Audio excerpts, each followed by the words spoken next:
Hello students, mathematical logic के topic में अपन ने लास्ट लेक्चर में बड़ा डिस्कस किए थे एडिशन एंड सब्ट्रैक्शन। अब वहाँ मैंने आपसे बोला था कि अगर दो वेक्टर का डायरेक्शन सेम है तो अपन एडिशन करते हैं और डायरेक्शन अपोजिट है तो सब्ट्रैक्शन करते हैं। ठीक है ना बेटा। अब अगर डायरेक्शन सेम नहीं है और डायरेक्शन अपोजिट भी नहीं है, यानी दो वेक्टर का डायरेक्शन अलग अलग है, different directions, if two vectors are directed in different directions. Different का मतलब बेटा अपोजिट नहीं, ठीक है, सेम भी नहीं, अपोजिट भी नहीं, अलग अलग डायरेक्शंस है। जैसे कि समझो एक वेक्टर ये डायरेक्शन में है ऐसे और दूसरा वेक्टर इधर एक आधे डायरेक्शन में ऐसे। क्या मेरी बात आपके समझ में आ रही बेटा? ये दो वेक्टर्स है ऐसे, दोनों का डायरेक्शन सेम नहीं है और डायरेक्शन अपोजिट भी नहीं है। ठीक है ना बेटा, समझ में आ रही मेरी बात? एक वेक्टर को समझो अपन ने वेक्टर ए से रिप्रेजेंट किया पी क्यू और दूसरा वेक्टर बी से रिप्रेजेंट किया R S. Now these two vectors are in the different directions. और अब अपने को ये दोनों का रिजल्टेंट फाइंड करना है, तो अपने पास एक इंपॉर्टेंट ऐसा लॉ है बेटा, जो लॉ का नाम है triangle law of vector addition. Triangle law of vector addition, या तो बोलना triangle law for vector addition. अब ये लॉ का स्टेटमेंट इंपॉर्टेंट है। स्टेटमेंट क्या बोलता है देखो, if two vectors describing the same physical quantity, ये तो इंपॉर्टेंट बात है कि दो vector same physical quantity represent करने चाहिए दोनों ने, ठीक है ना, are represented in magnitude and direction by the two sides of triangle taken in order. Two sides of triangle taken in order. Triangle के दो साइड दो वेक्टर रिप्रेजेंट करते हैं और ये दो साइड कैसे लेना है बेटा? टेकन इन ऑर्डर, या तो बोलना taken in the same order. अब टेकन इन ऑर्डर या taken in the same order का मतलब बेटा, एक वेक्टर एंड हुआ, एक वेक्टर एंड हुआ तो उसके एंड से दूसरा वेक्टर निकलना, इसे बोलते हैं टेकन इन ऑर्डर। यानी कैसे, देखो ध्यान देना, ये वेक्टर है पी क्यू, यानी वेक्टर ए, दूसरा वेक्टर है यहां से स्टार्ट होना चाहिए ऐसे, जो कि है आर एस, यानी वेक्टर बी। ठीक है ना। अब ये ट्रायंगल कंप्लीट नहीं हुआ, अब ये ट्रायंगल कंप्लीट हो गया, अब ये ट्रायंगल कंप्लीट हो गया, ठीक है ना। तो ट्रायंगल के दो साइड्स है पी क्यू और आर एस, या अब इसे आप क्यू एस बोल सकते हैं। मैंने यहाँ पे आर एस क्यों लिखा, ये वेक्टर्स को उठाया ऐसे रख दिया इधर, ठीक है ना। तो एक साइड एक वेक्टर रिप्रेजेंट करता है, दूसरा साइड दूसरा वेक्टर रिप्रेजेंट करता है, and this sides are taken in the order, यानी taken in the same order. यानी पहला वेक्टर एंड हुआ तो उसके एंड से ही दूसरा वेक्टर स्टार्ट हो गया, इन्हें बोलना taken in order.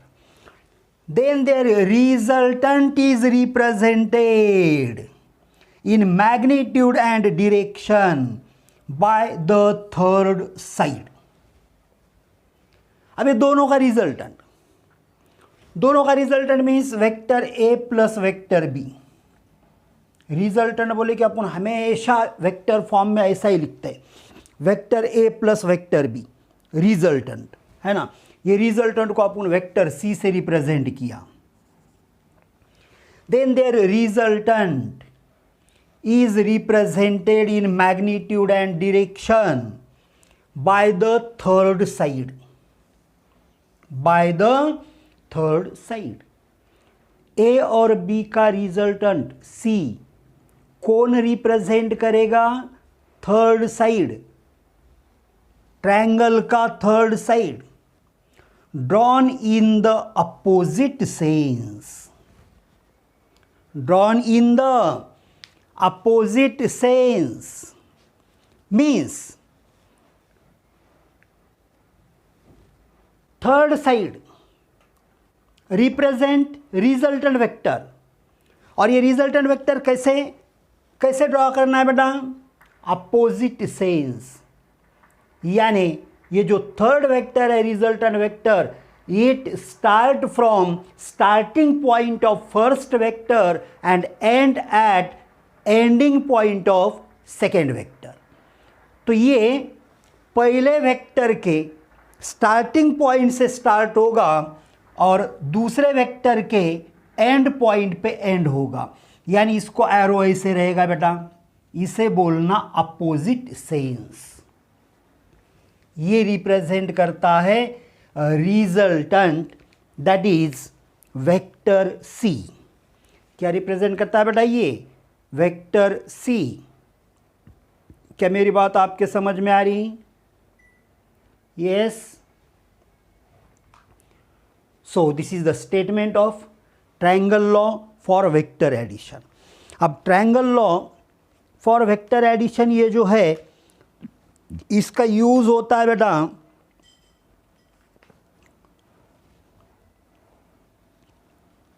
To show, या तो ये लॉ से अपन शो कर सकते हैं commutative law, commutative law for the vector addition. Vector addition का कम्यूटेटिव लॉ अपन यहाँ पे शो कर सकते हैं by using the triangle law for vector addition. अब ट्रायंगल लॉ में एक सिंपल सी बात ध्यान में रखना बेटा, अपने पास तीन वेक्टर्स हैं, vector A, vector B, vector C. Triangle के तीन साइड तीन वेक्टर रिप्रेजेंट करते हैं, ठीक है ना। अब ये तीन में से दो वेक्टर ऐसे जो एक कॉमन पॉइंट से निकलते हैं। एक कॉमन पॉइंट से निकलने वाले दो वेक्टर्स, वेक्टर ए और वेक्टर सी, इनका एडिशन कभी भी करना नहीं है, इनका एडिशन होता नहीं है, वेक्टर ए और वेक्टर सी। रहा सवाल तीसरे वेक्टर का। तीसरा वेक्टर जो वेक्टर के एंड से निकलता है उसमें ऐड करना। अब ए के एंड से निकलता है बी, तो ए के और बी के एडिशन को क्या बोलेंगे? सी। यानी ए में ऐड होगा बी, जिसके एंड से वो निकला उसमें ऐड करना। बी किसके एंड से निकला? ए के, तो ए में बी ऐड करना। तो रिजल्टेंट क्या मिल गया बेटा? Vector C. तो जैसे कि मैंने बोला ट्रायंगल लॉ का यूज करके अब उन commutative law for vector addition prove कर सकते हैं। Commutative law for vector addition कैसे प्रूव कर सकते हैं? देखो बेटा, कम्यूटेटिव लॉ, देखो एक ऐसे पैरेललोग्राम कंसीडर किया अपन ने, ठीक है बेटा। ये उसका डायगोनल, समझो ये वेक्टर है P, ये है वेक्टर Q, ये ऐसे तरीके से। तो बेटा ये भी वेक्टर Q बनेगा, ये वेक्टर P बनेगा, है ना। पैरेललोग्राम अपोजिट साइड्स इक्वल होते हैं, बराबर है ना, और पैरेलल होते हैं। तो ये वेक्टर्स इक्वल वेक्टर बन गए। इक्वल वेक्टर का डेफिनेशन याद है आपको, ये दोनों इक्वल बन गए, ठीक है ना बेटा। और ये वेक्टर है आर। अब समझो अपन ने नीचे वाला ट्रायंगल लिया ओ ए बी। कौन सा ट्रायंगल लिया बेटा? नीचे वाला ट्रायंगल लिया छोटा सा। कौन सा? ओ ए बी। इसमें ट्रायंगल लॉ अप्लाई करो, ये ट्रायंगल में ट्रायंगल लॉ अप्लाई करो। क्या आएगा बेटा? Vector R is equal to vector P plus vector Q. Is it clear? देखो ये पी एंड हुआ कि क्यू स्टार्ट हुआ? जहां पी एंड होता है वहां से क्यू स्टार्ट होता है, तो पी में क्यू ऐड करना। Is equals to what? Third side. अब ऊपर का ट्रायंगल लिया, ऊपर का, तो देखो Q plus P is equal to R। Vector Q plus vector P is equals to vector R। तो वेक्टर R के बराबर क्या क्या लिखे अपन ने? वेक्टर P प्लस Q लिखे और Q प्लस P लिखे। It means we can write vector P plus vector Q is equals to vector Q plus vector P, and this is nothing but what? Commutative law for vector addition। क्या चीज है बेटा ये? Commutative law for vector addition।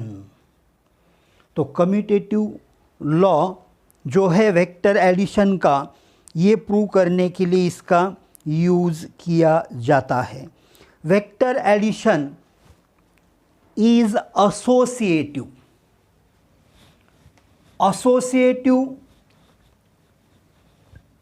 Vector addition is associative. तो associative का मतलब कैसे? Associative law, associative law for vector addition, associative law for vector addition. Associative का मतलब दो के बजाय तीन वेक्टर्स। दो के बजाय कितने वेक्टर्स बेटा? तीन। समझो vector A, vector B, vector C, ऐसे तीन वेक्टर्स हैं। तो vector A plus vector B plus vector C is equals to, we can write vector A plus vector B plus vector C. यानी ए और B का addition करके इसमें सी add करना, और ऐसा करने के बजाय बी और सी का एडिशन करके उसमें ए ऐड करना, तो दोनों साइड बराबर आते हैं। इसे बोलते हैं बेटा एसोसिएटिव लॉ। क्या चीज़ है ये बेटा? Associative law for vector addition. और इसे भी बहुत आसानी से अपन इसे भी प्रूव कर सकते हैं, ठीक है ना। उसके लिए ऐसा एक क्वाड्रिलेटरल लिया बेटा अपन ने,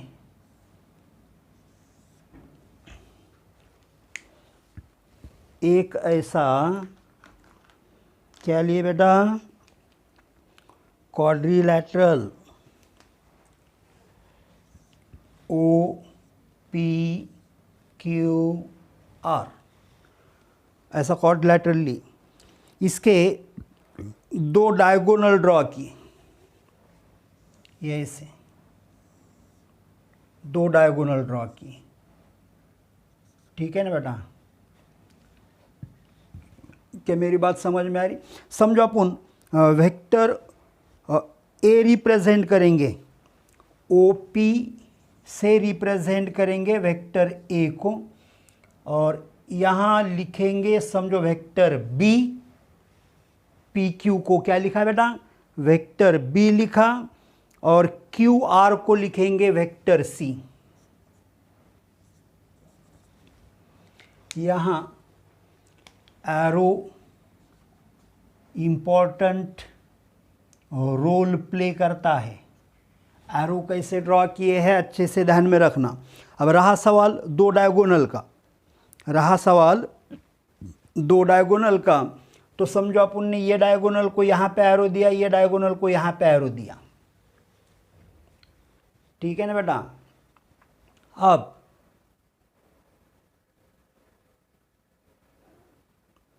बहुत आसानी से अपन ये लॉ प्रूव कर सकते हैं। समझो ये रिजल्टेंट है वेक्टर आर।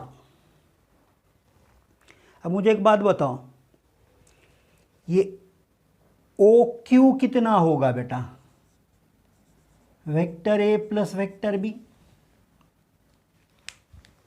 देख इधर, ये वेक्टर ए एंड हुआ, वहां से वेक्टर बी स्टार्ट हुआ, तो ए और बी का एडिशन ये थर्ड साइड ट्रायंगल का आ गया।